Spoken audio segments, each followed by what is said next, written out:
ผมโกนเรียนบานหายจนนิกก็เมียนเพลยทนอก็เมียนสลาเรียนก็เมียนตีทะเลก็เมียนวัดอารามก็เมียนส่งใบมันเจริญว่าเยิงบัดนกแต่เยิงก็เมียนเสร็จปลายบานละมุมแต่เยิงไตรกากรันแต่ไตรจำนายประคละโดยจิตตำไหลขนมเวียนจุมิเจดาน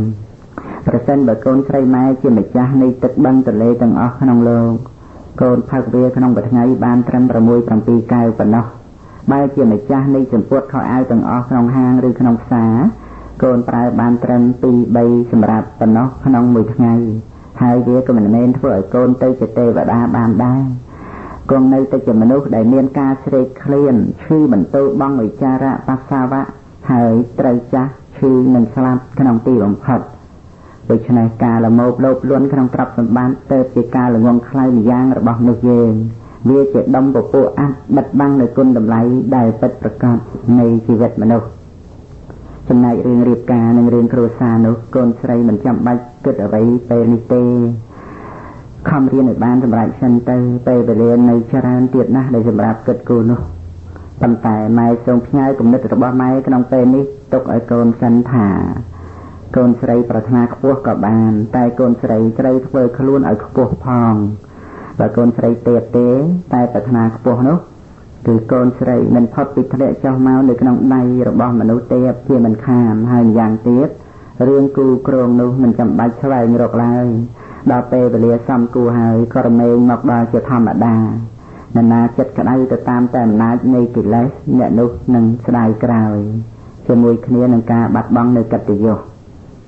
ไม้จนเทิมตะโกนใส่ไม้นั่งไรซาในกัตติโยระบอกครูนกัตติโยครูสาโปร่งจนกัตติโยระบอกปฏิเสธเยิงพองการเรียนบ้านละอนั่งการปกติละอระบอกโกนจับเจ็บปวดภาษาได้โกนเอาดาวเอาปกระบอกโกนหนึ่งไม้โปร่งเตียงกรมครูสาเอาปกระบอกโกนหนึ่งไม้จ้องแต่ตัวในโปนี่ถึงปีโกนชราเสียงโปได้เยชาปีโรเตเตียนสิกระไรละอระบอกโกนได้เจงปีมัดครูหนึ่งมัดเนี่ยเตยเตียบนุเพื่อเอาปกมาได้สบายริเรจัดเวเชื่อระบอกติดมาย่างตรองได้บ้านลือดำนันขาโกนใส่ไม้เชื่อมนุละอตั้งจัดเรียนโสดเป็ดประกันเวเป็ดเจ้าอาหารเป็ดสำหรับปกมาได้เมนโปรปกมาได้นึกดาวเปนาก็เพื่อใช้เต๋อดอยไปเตะขนมเปนูไอกรุบเกลียกรุบเวลีเปียเมต่างออกประโดยหนึ่งมา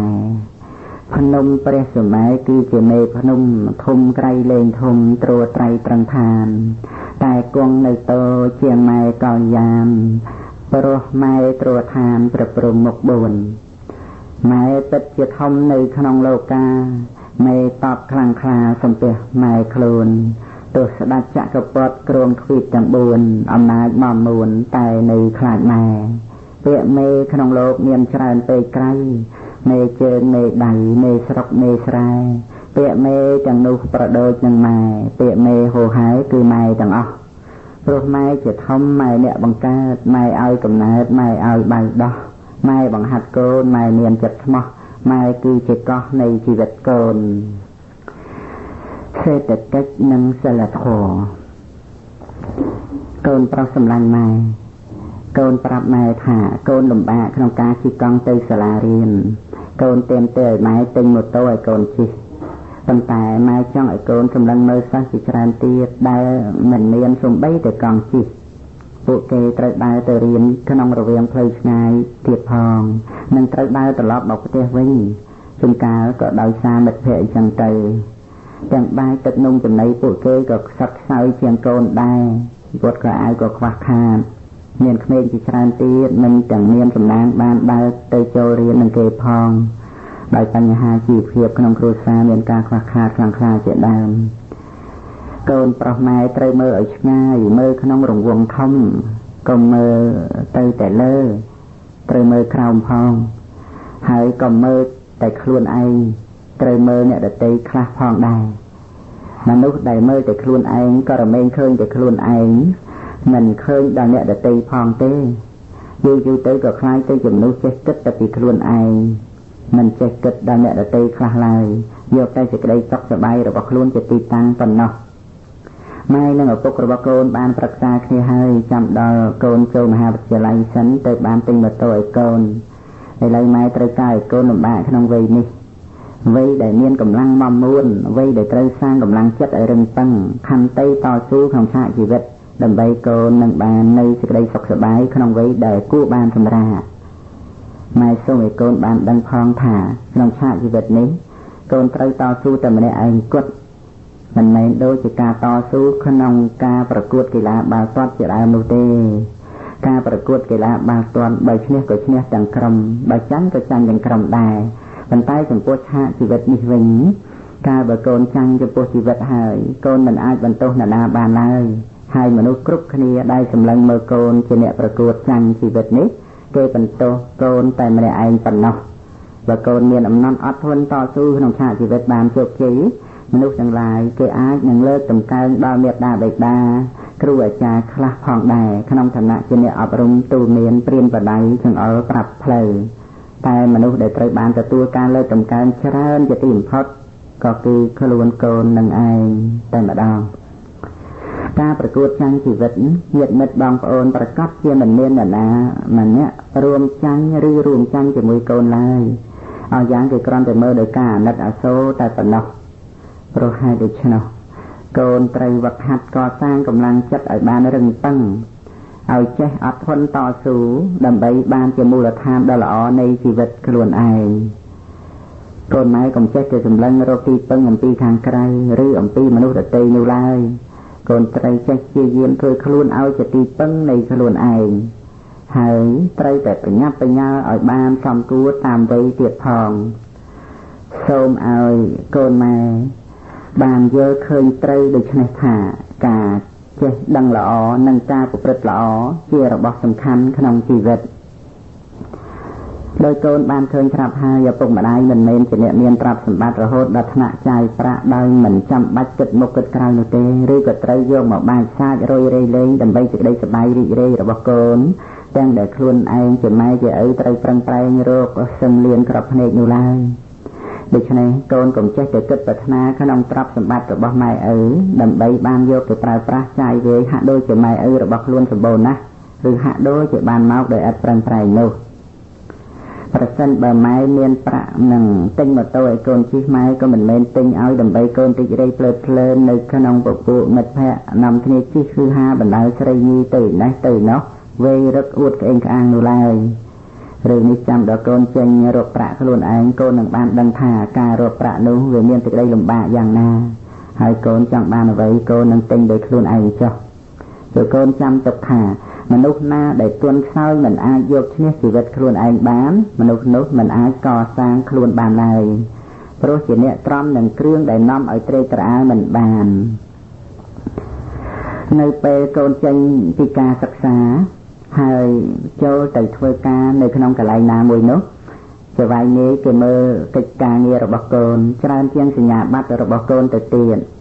កូនត្រូវធ្វើការងារឲ្យល្អមានសីលធម៌មានសេចក្តីព្យាយាមមានស្មារតីគ្រប់គ្រងខ្លួនប្រកបធ្វើតែការងារសុចរិតពិចារណាមុនហើយទៅធ្វើមានការសង្រួមប្រយ័ត្នកាយវាចាចិត្តរបស់ខ្លួនជានិច្ចមិននិយាយលេះលោះមិនអួតអាងលើកតម្កើងខ្លួនប្រៀបផ្ទឹមនឹងអ្នកដទៃកូនត្រូវជាមនុស្សទន់ខ្លួនចេះបន្ទន់អរិយាបថបិទទុកនៅសេចក្តីល្អរបស់ខ្លួនឲ្យច្រើនកុំអួតអាងគុណពិសេសអ្វីរបស់ខ្លួនឯងសេចក្តីល្អរបស់យើងនោះទុកឲ្យអ្នកដទៃគេមើលឃើញគេនិយាយចុះកុំចាំបាច់និយាយខ្លួនឯងបើកូនមាននៅគុណសម្បត្តិដោយពោលមកនេះកូនត្រូវមានឈ្មោះថាជាអ្នកមានជីវិតរស់នៅដោយធម៌ព្រះសម្មាសម្ពុទ្ធទ្រង់ត្រាស់សរសើរថាជាអ្នកមានសេចក្តីចម្រើនក្នុងលោកយើងនេះនៅត្រូវការមនុស្សល្អទៀតច្រើនណាស់កូនកុំនឹកថាមានត្រឹមតែសញ្ញាបត្រជាន់ខ្ពស់ហើយអាចបានជួបនៅសេចក្តីសម្រេចគ្រប់យ៉ាងតាមតែបំណងប្រាថ្នានោះកូនត្រូវតែមាននៅគុណសម្បត្តិដតីផ្សេងទៀតឲ្យបានច្រើនជាអលង្ការទើបកូនអាចមាននៅដំណើរជីវិតប្រព្រឹត្តទៅបានល្អបើប្រសិទ្ធៈនៃគុណធម៌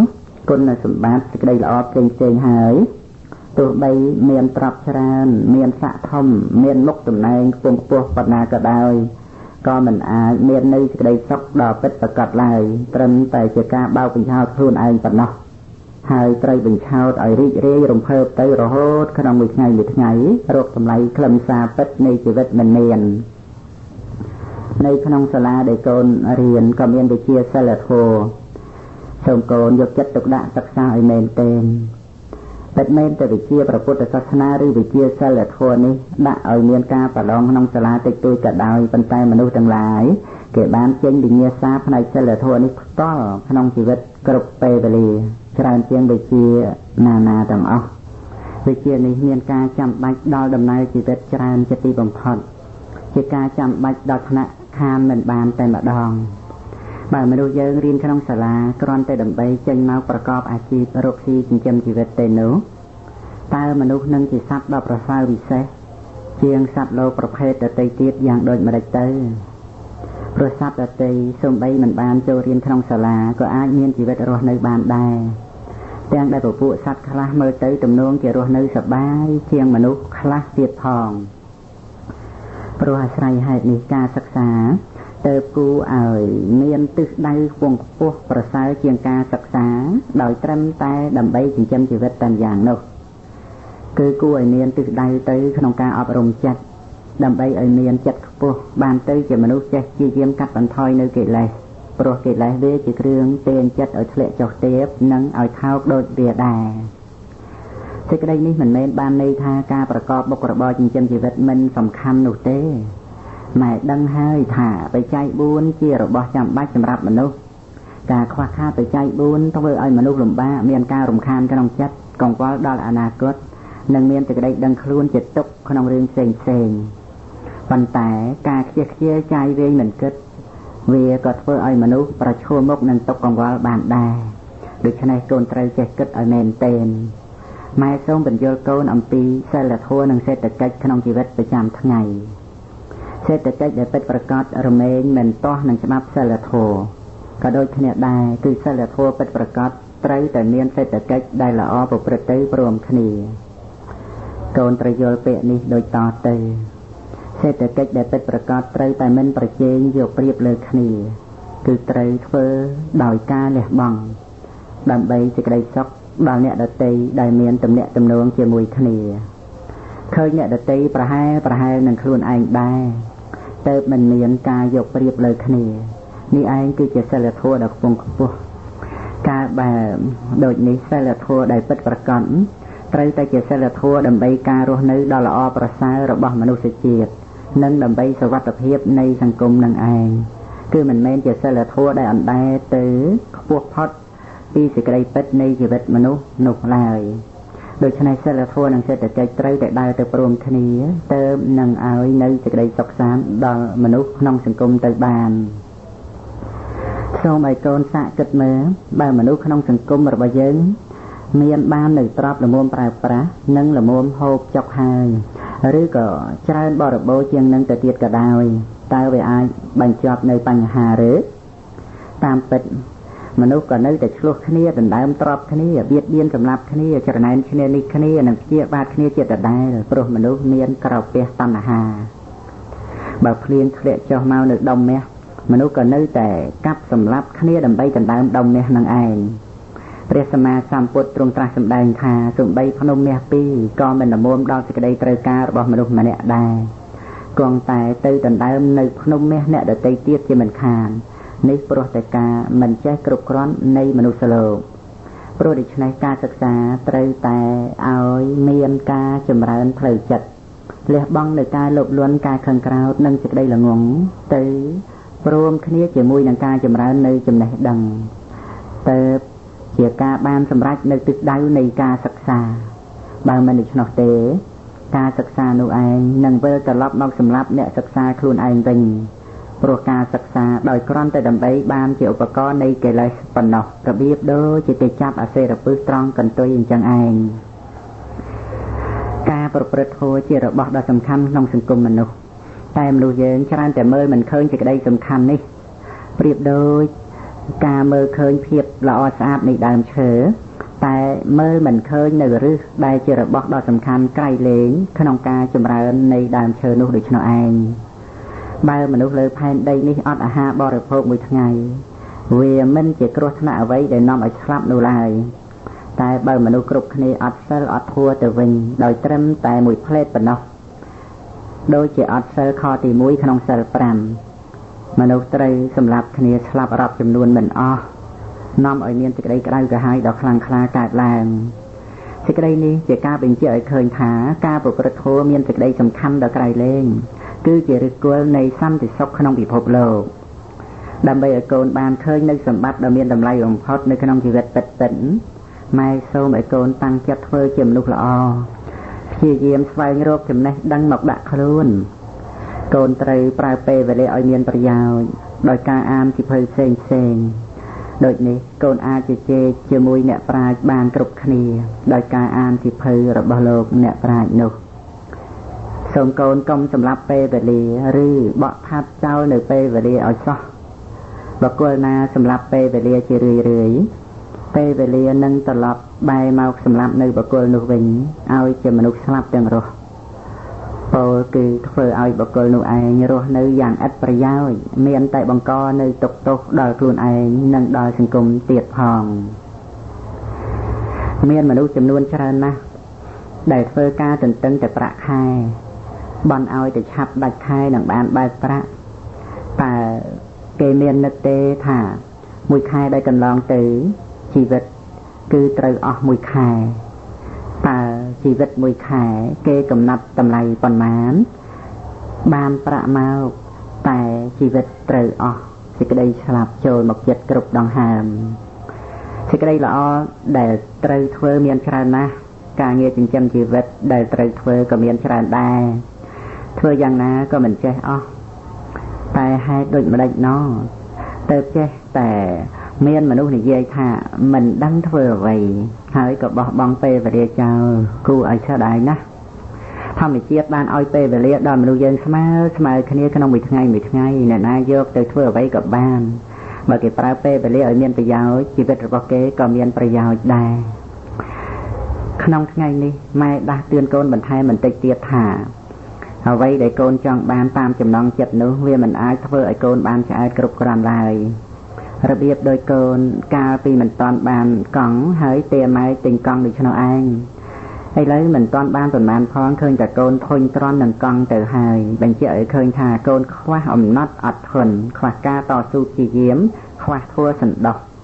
ដូច្នេះកាលបើកូននៅតែខ្វះគុណធម៌ទាំងនេះជារៀងរហូតនោះកុំនិយាយត្រឹមតែម៉ូតូទោះបីជាកូនបានរថយន្តក៏កូនមិនឆ្អែតឡើយសូមកូនម៉ែគ្រប់គ្រាន់ក្នុងពេលនេះតែម្ដងទៅគុណសម្បត្តិរបស់ស្ត្រីរបស់របរប្រើប្រាស់ក្នុងផ្ទះកាលបើមានប្រាក់ល្មមទិញប្រើបានក៏ទិញប្រើទៅព្រោះជារបស់ចាំបាច់ក្នុងជីវិតប្រចាំថ្ងៃ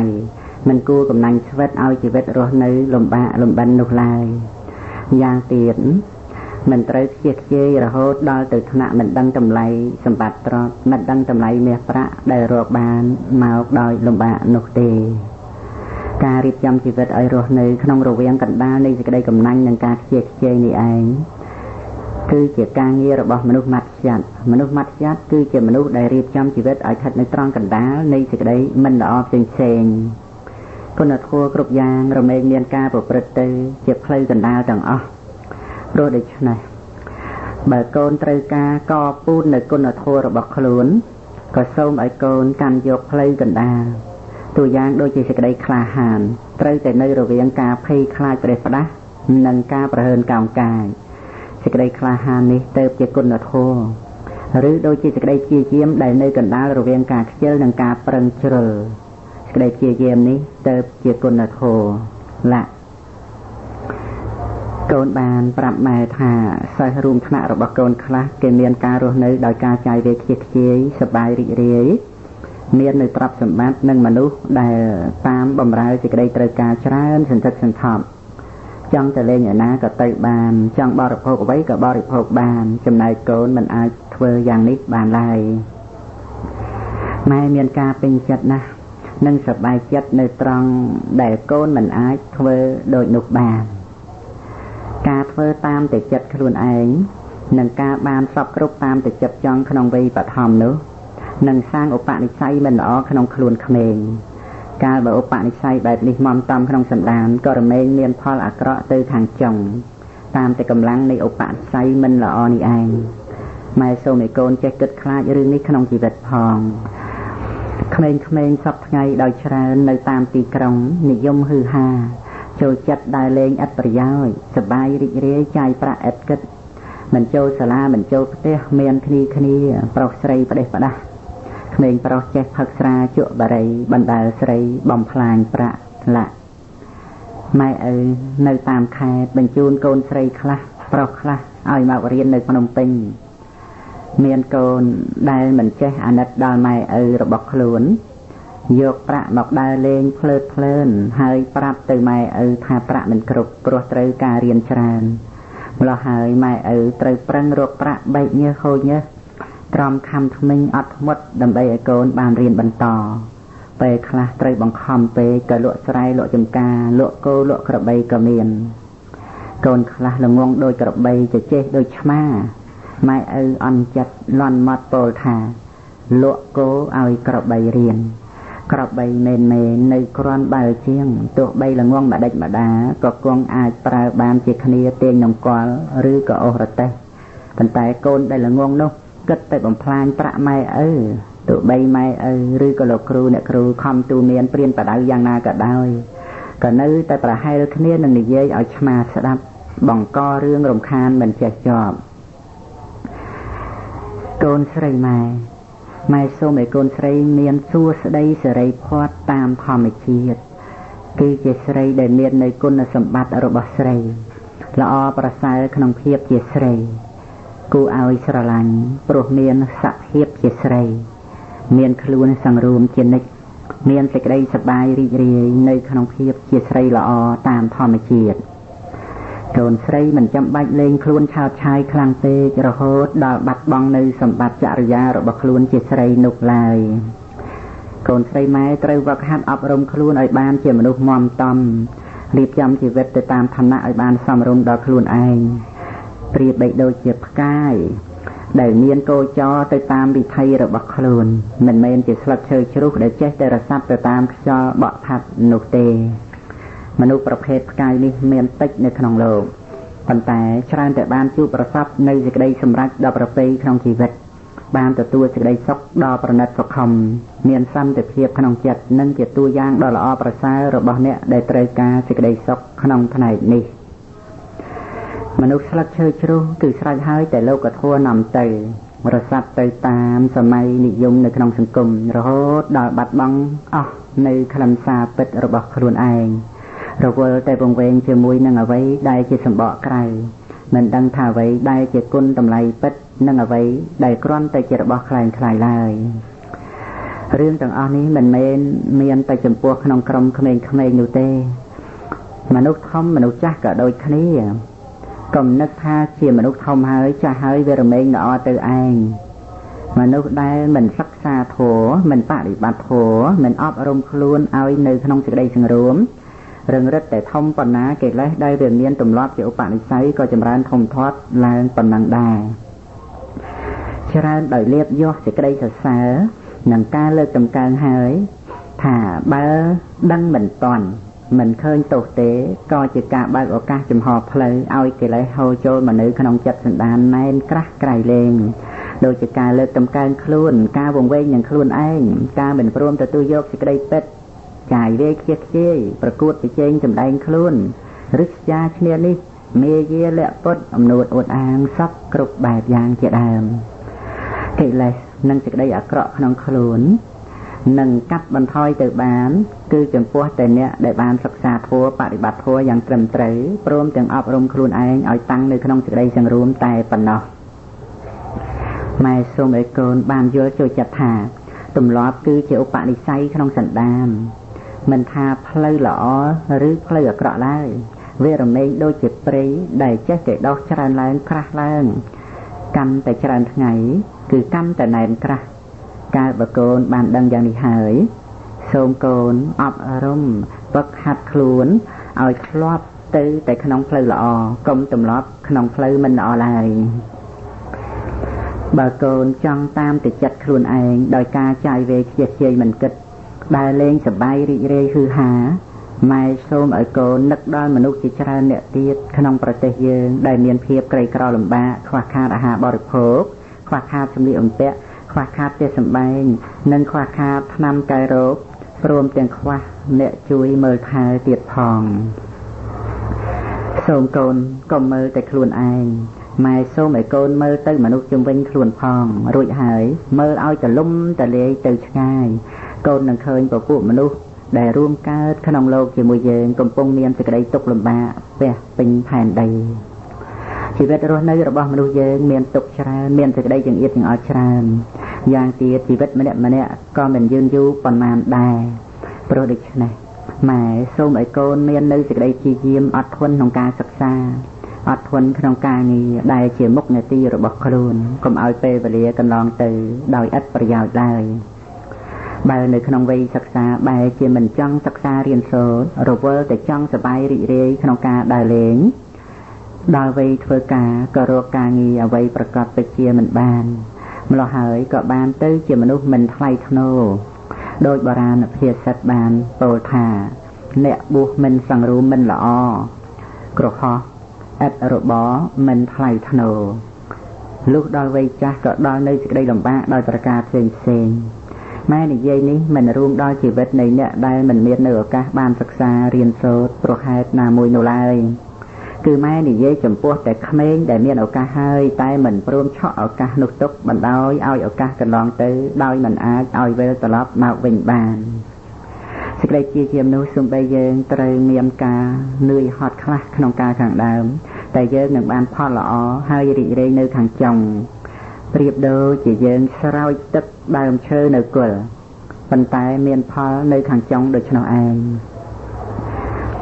កូនម៉ែត្រូវមានខន្តីជាទឹកមានចិត្តនឹងធឹងជាជីដើម្បីជួយផ្គងឲ្យសេចក្តីព្យាយាមប្រព្រឹត្តទៅបានស្មើល្អកូនកុំធ្វើអ្វីហឺហាខ្លាំងក្លាបានតែមុនដំបូងរបៀបដូចភ្លើងឆេះចម្បាំងនោះកូនត្រូវពិចារណាចំពោះការងារជាមុនឲ្យហើយស្រេចឃើញថាសំគួរដល់ខ្លួនហើយកូនត្រូវតែអត់ធន់និងព្យាយាមធ្វើរហូតដល់បានទទួលនៅសេចក្តីសម្រេចតាមដែលបានគិតទុកកាលបើកូនបានជួបប្រសពនៅសេចក្តីសម្រេចក្នុងរឿងមួយហើយរមែងជាហេតុនាំឲ្យកូនបានជួបប្រសពនៅសេចក្តីសម្រេចក្នុងរឿងដទៃច្រើនមុខទៀតនេះព្រោះអាស្រ័យសេចក្តីព្យាយាមនិងសេចក្តីអត់ធន់ពីខាងដើមនឹងឯងប៉ុន្តែម៉ែសូមដាស់តឿនកូនថាទោះបីកូនបានជួបប្រសពនៅសេចក្តីសម្រេចច្រើនមុខយ៉ាងណាក៏ដោយសូមកុំឲ្យកូនតម្កើងខ្លួនសូមឲ្យកូនចេះគោរពអ្នកដទៃឲ្យបានត្រឹមត្រូវបន្ទាបកាយបន្ទន់ចិត្តជានិច្ចបើកូនធ្វើបានដូចនេះកូនមិនមានផ្លូវនៃសេចក្តីវិនាសឡើយនឹងមានតែសេចក្តីចម្រើនច្រើនឡើងនិយាយមកដល់ត្រង់នេះម៉ែមានសេចក្តីសង្ស័យកើតឡើងថាដូចម្តេចបានជាសិស្សសាលាចំនួនច្រើនបានជួបគ្រូហើយហួសទៅដោយមិនសម្ដែងការគោរពចំពោះគ្រូជួបគ្រូទីណាក៏ធ្វើហាក់ដូចជាមិនស្គាល់មិនមានការរាក់ទាក់គួរសមតាមបែបសិស្សនឹងគ្រូអ្វីសោះអញ្ចឹងឬក៏គេខ្មាស់ថាគ្រូរបស់គេមានការអោនថយយ៉ាងនេះមួយយ៉ាងនោះមួយក្នុងរឿងនេះចំពោះគ្រូមិនជាអ្វីឡើយតែសេចក្តីសាបសូន្យនឹងធ្លាក់ទៅលើសិស្សនោះជាពិតប្រាកដយ៉ាងហោចណាស់ក៏សាបសូន្យនៅគុណសម្បត្តិម្យ៉ាងក្នុងខ្លួនទៅហើយដែរម៉ែសូមឲ្យកូនជាមនុស្សទន់ភ្លន់ទាំងកាយទាំងចិត្តគោរពដឹងគុណគ្រូស្មើដើមស្មើចុងកូនម៉ែត្រូវតែជាមនុស្សមានគុណសម្បត្តិឲ្យបានគ្រប់គ្រាន់ដោយពាក្យចាស់បានពោលថាងើយស្កកអោនដាក់ក្របមេឃក្រូចដែលមានផ្លែក្នុងចម្ការហាក់ដូចជាបន្ទាបខ្លួនគោរពមនុស្សគ្រប់គ្នាដែលដើរទៅដើរមកចំណែកមេឃក្រូចដែលងាប់ឬគួស្រូវដែលស្កករឹងកញ្ញាងមើលទៅមិនមានភាពល្អល្អះគួរឲ្យរីករាយដូចជាមេឃដែលមានផ្លែឬគួស្រូវដែលដាក់គ្រាប់នោះឡើយការទន់ភ្លន់អោនលំទោននិងរឹកពីសុភាពរៀបសារមិនមែនជាគ្រឿងសម្គាល់នៃភាពទន់ខ្សោយដោយប្រការណាមួយទេ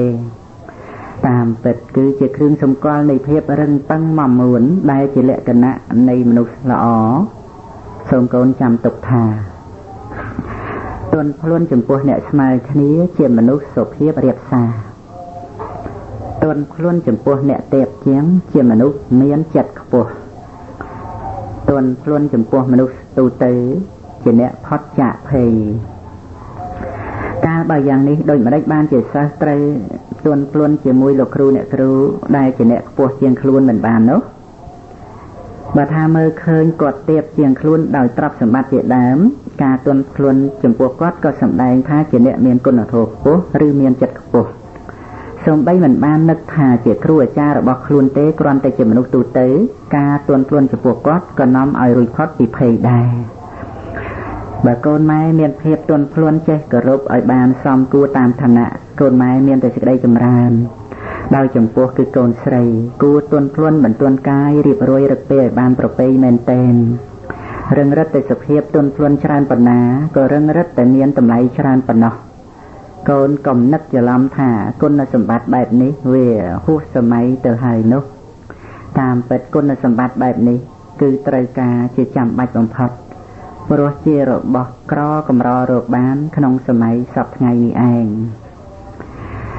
ឪពុករបស់កូនធ្លាប់បាននិយាយថាស្ត្រីជាធនធានមនុស្សដ៏មានគុណតម្លៃច្រើនបំផុតច្រើនរហូតដល់ទៅមិនដឹងថាប្រមាណប៉ុណ្ណាស្ត្រីជាធនធានដ៏ល្អក្រៃលែងជាងទ្រព្យសម្បត្តិដែលមនុស្សយើងមានស្ត្រីជានិមិត្តរូបនៃសេចក្តីអត់ធន់ការលះបង់ខ្ពស់និងភាពទន់ភ្លន់ស្រគត់ស្រគំនិងនួនសុភាពរាបសារស្ត្រីជាកម្លាំងចិត្តស្ត្រីមានតម្លៃជាងថ្ងៃសៅរ៍ថ្ងៃអាទិត្យឬក៏ថ្ងៃដទៃទៀតដែលជាថ្ងៃឈប់សម្រាកពីការងារស្ត្រីជាអ្នកលះបង់សេចក្តីសុខផ្ទាល់ខ្លួនដើម្បីមនុស្សដែលខ្លួនស្រឡាញ់ដូចជាបុត្រធីតាឬក៏ស្វាមីមានសេចក្តីអត់ធន់យ៉ាងខ្ពស់ក្នុងការចិញ្ចឹមបីបាច់ថែរក្សាកូនឲ្យបានរស់ដល់ធំមានការគ្រប់គ្រងទៅលើការបរិភោគការសម្រាកការសិក្សារៀនសូត្រជាដើមរបស់កូនមានការទទួលខុសត្រូវក្នុងរឿងគ្រួសារសពគ្រប់អាចធន់ទ្រាំទទួលទុកបានច្រើនរឿងក្នុងពេលដែលបរិសុទ្ធជាស្វាមីចេញទៅភ្លើតភ្លើនរីករាយជាមួយមិត្តភ័ក្តិជាមួយសុរាជាមួយនារីដទៃឡាពុកកូនបាននិយាយបញ្ជាក់ដល់រឿងនេះថាកាត់ស្លាប់ឃើញមេសំណក់និងមេឆ្មាអត់ធន់ចិញ្ចឹមកូនយ៉ាងគួរឲ្យអាណិតក្នុងពេលវេលាដែលឈ្មោលបានទុកកូនឲ្យហើយក៏លះបង់ចោលមេបាត់ទៅ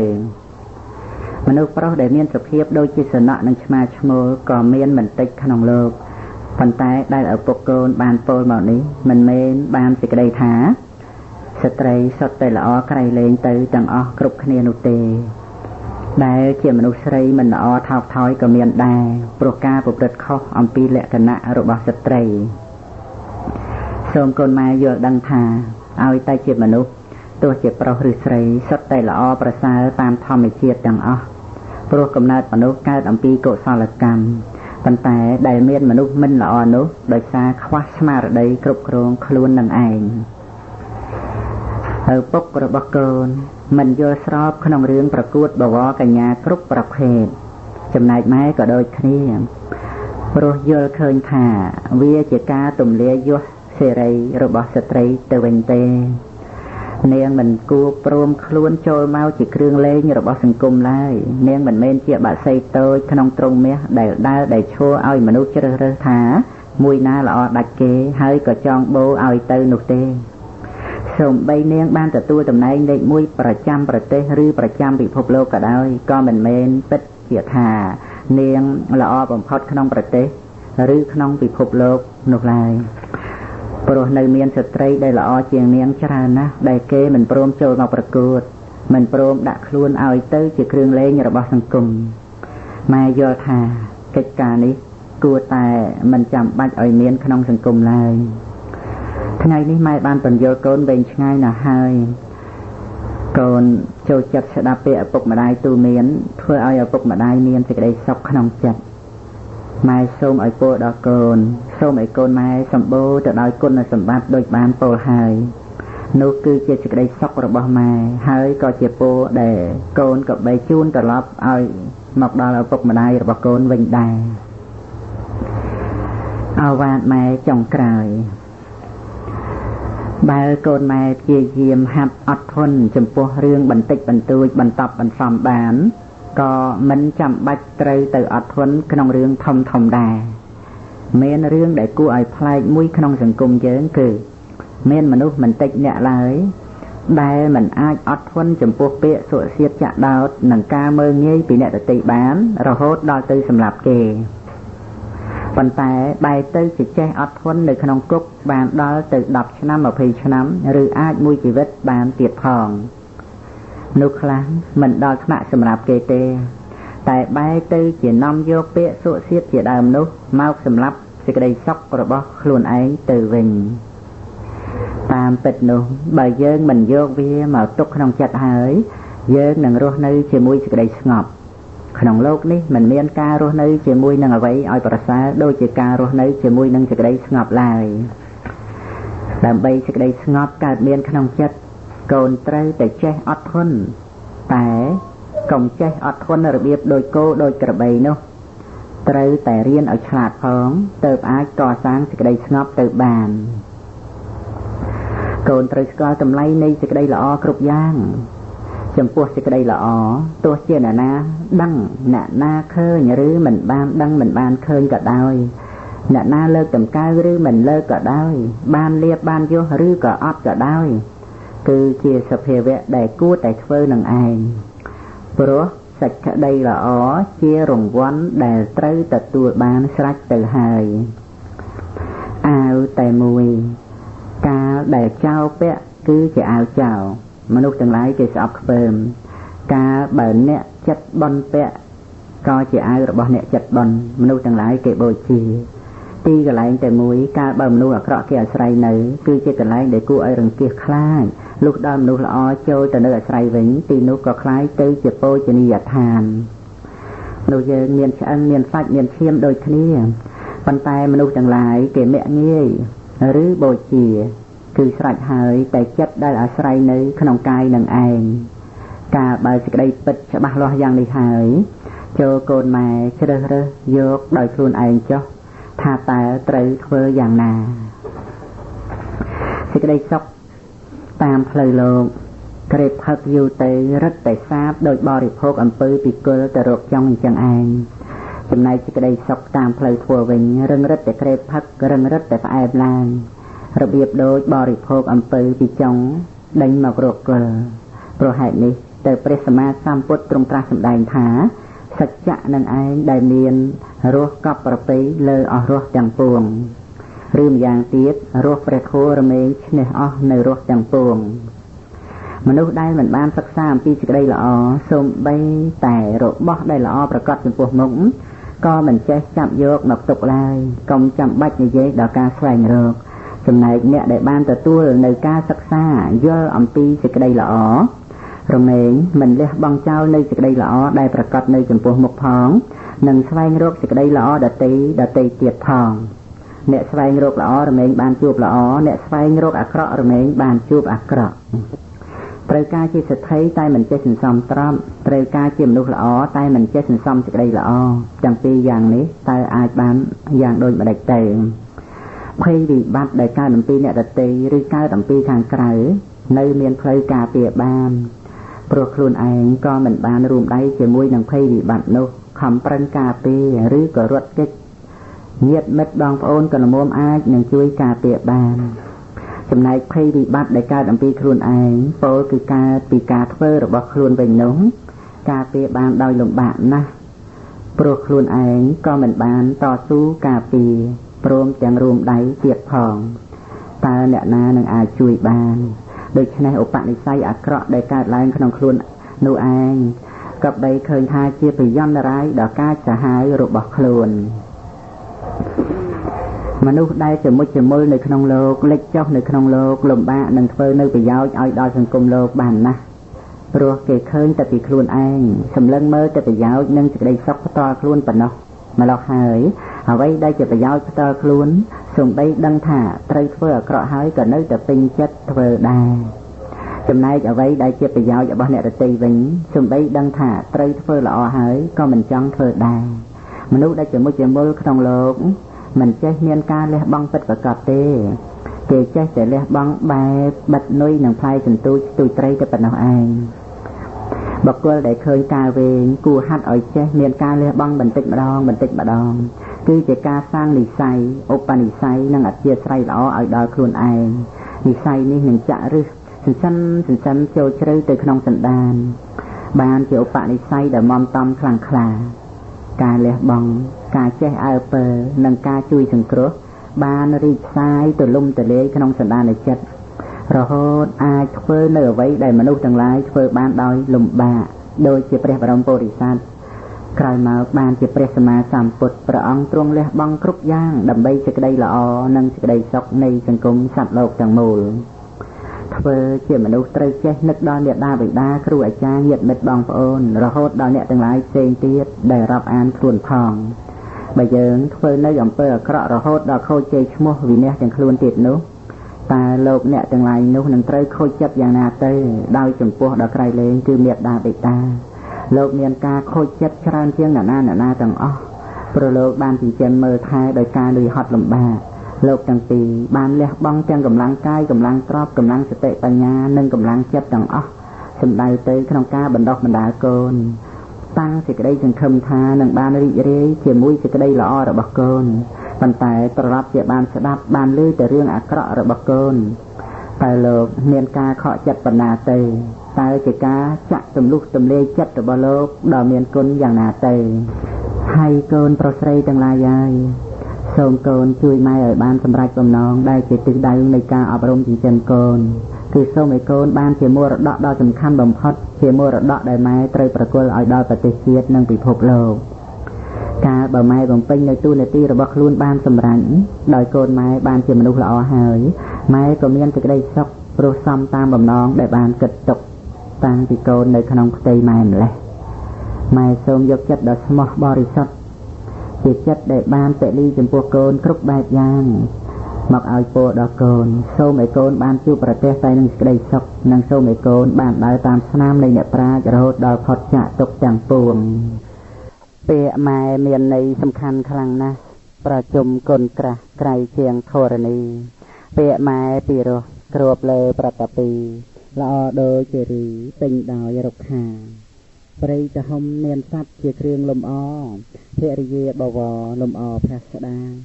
ទ្វីបលោកល្អស្រស់ក៏ព្រោះសូរិយាសត្វក្នុងលោកាល្អព្រោះមានមកពុទ្ធហੰសារណੰចច្ឆាមិតហម្មੰសារណੰចច្ឆាមិសង្ឃហੰសារណੰចច្ឆាមិអំពីអត្តន័យនៃពាក្យថាម៉ែព្រះគុណរបស់ម៉ែនិងអវាទរបស់ម៉ែបណ្ដាំម៉ែចុងក្រោយក្នុងសិភៅម៉ែ